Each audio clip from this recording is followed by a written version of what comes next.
कहते हैं कि पुलिस के हाथ लंबे होते हैं। जी हाँ, सही सुना आपने।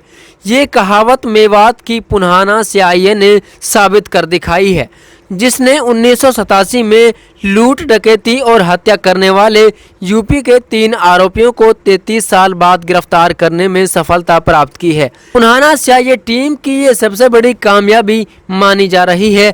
पकड़े गए तीनों आरोपी यूपी के बुलंदशहर के रहने वाले हैं, जिन्होंने मेवात इलाके में वारदात को अंजाम दिया था।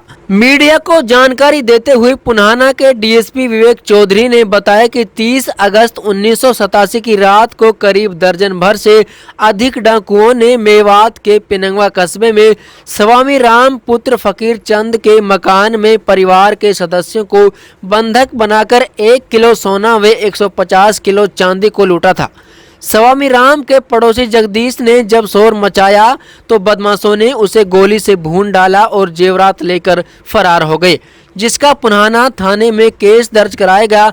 पुलिस ने गैंग में शामिल 2 आरोपियों को उसी समय गिरफ्तार किया था, जिनमें से एक पलवल जिले के खिल्लो का गांव का रहने वाला था और दूसरा यूपी के बुलंदशहर का, जिनके कब्जे से पुलिस ने उनके हिस्से में आए जेवरात को भी बरामद किया था। इसके बाद बाकी आरोपियों को अदालत ने पीओ घोषित कर दिया, जो पुलिस के लिए सिरदर्द बन गए, जिनमें से पुलिस ने अब आकर 3 आरोपियों को गिरफ्तार किया है।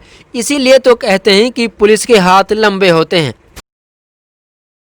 ये 87 की घटना है। 87 में पिनगवा कस्बे के अंदर एक डकैती हुई थी विद मर्डर, जिसमें एक व्यक्ति जगदीश नाम के व्यक्ति की डेथ भी हुई थी।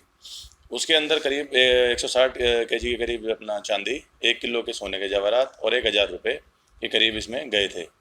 उसमें 2 व्यक्ति जो हैं पहले ही अरेस्टेड थे और उसमें 12 आदमियों के जो है नाम जो हैं वो ओपन हुए थे एफआईआर में, तो लेकिन वो प्रोक्लेम्ड ऑफेंडर बन गए थे। तो उसमें कई लोगों की तो डेथ हो चुकी है। तो हमें पता लगा था कि जो हमारे पास पीओ की लिस्ट है कि इनमें से कुछ व्यक्ति जो हैं वो बुलंदशहर यूपी में रह रहे हैं। ये बुलंदशहर के ही रहने वाले थे। तो इन तीनों को पकड़ा गया है और इनको इसमें अरेस्ट किया गया है। हाँ, इनको रिमांड पे लिया गया जी। इनका 2 दिन का रिमांड लिया गया इनका। तो ये पता कैसे चला कि देखिए, जो व्यक्ति पकड़े नहीं जाते हैं किसी कारणवश से और उनको पीओ बना देते हैं, प्रोक्लेम्ड ऑफेंडर, उद्घोषित अपराधी, तो उनकी एक लिस्ट मेंटेन करते हैं पुलिस डिपार्टमेंट में और उन पे काम चलता रहता है। तो अब हमारी सीआईए टीम जो है काफ़ी एक्टिव है हमारी। तो हमारे जो पेंडिंग पीओ हैं, जो बहुत सारा टाइम से जो अरेस्ट नहीं हुए हैं, उनमें हमने एक ड्राइव चलाई हुई है उनको अरेस्ट करने के लिए। तो ये जो ज़िले से बाहर के पीओ थे, क्योंकि बाहर के रहने वाले थे जिन्होंने वारदात की थी, तो उनमें हमें पता लगाया मुखबिरी से कि ये लोग यहाँ रह रहे हैं, तो उनको अरेस्ट किया गया। फिर तो इसमें जो उनको जो पहले पकड़े गए हैं उनका ट्रायल कंप्लीट हो चुका है। उनको आजीवन कारावास की सजा कोर्ट द्वारा सुनाई गई थी। देखिए, इसमें हम वेरीफाई कर रहे हैं जो पीओ की हमारी पूरी लिस्ट है इसमें क्योंकि काफ़ी सारे लोग इस वारदात में इन्वॉल्व थे, लेकिन पुलिस फाइल के ऊपर 12-13 आदमियों के नाम जो पहले अरेस्ट हुए थे उनसे ओपन हुए थे। तो उसमें कुछ लोगों की डेथ भी हो चुकी है। तो जो लोग अब एक्सपायर हो गए उनके डेथ सर्टिफिकेट लेके हम वेरीफाई कर रहे हैं। अगर उनमें से भी कोई और बचा होगा तो उसको भी अरेस्ट कर लेंगे।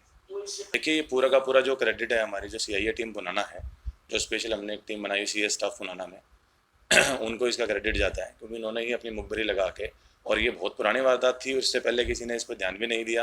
33 साल से ये एब्सकॉन्ड कर रहे थे, प्रोक्लेम्ड ऑफेंडर बने हुए थे।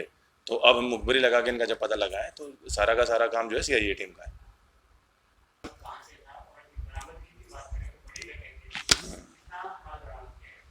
देखिए, जो पहले एक्यूज इसमें अरेस्ट हुए थे उसमें 6.5 किलो के करीब चांदी और एक जो है राइफल 12 बोर वाली बरामद हुई थी। तो क्योंकि वो उसी टाइम में गिरफ्तार हुए थे तो उस टाइम में बरामदगी हुई थी। तो अब इस वारदात को कम से कम भी 30-33 साल के करीब हो चुके हैं हुए हुए घटना को। तो हमने इनको गिरफ्तार किया है। तो देखते हैं इंटरोगेट करके इनसे क्या। ये तो पहले काफ़ी पुरानी वारदात है, लेकिन हमने जब अब गिरफ्तार किया है तो ये इन्होंने पूरी जो है ना पहले रखी और उस तरीके से करी थी। इनकी भी एक प्लानिंग थी काफ़ी सारे लोगों की, उस तरीके से आए थे। तो जिसके घर में जो स्वामी राम के नाम से जो व्यक्ति हैं जो कंप्लेनेंट है इस केस के, तो इनके पास उनको पता था कि काफ़ी इस तरीके का सोना या इस तरीके का सामान पड़ा हुआ है। तो पूरा प्लानिंग करके आए थे। नेचुरली इसमें इन्होंने फायर भी किया, एक आदमी की मृत्यु भी हुई और फिर इन्होंने इस पूरी घटना को अंजाम दिया। तो ये पूरी प्लानिंग के तहत इन्होंने कार्रवाई की थी। अब क्योंकि इसमें जो इतने भी एक्यूज हमने अरेस्ट किए हैं वो सारे ओल्ड एज हो चुके हैं, वो सारे ऑलमोस्ट 60+ हैं। क्योंकि उस टाइम में जो व्यक्ति 30 या 32 साल का था वो आज 60+ है। तो कोई थोड़ा और बड़ा होगा तो वो कुछ एक्सपायर भी हो गए हैं। लेकिन ये अब हमें पता लगा तो इनको हमने अरेस्ट किया है।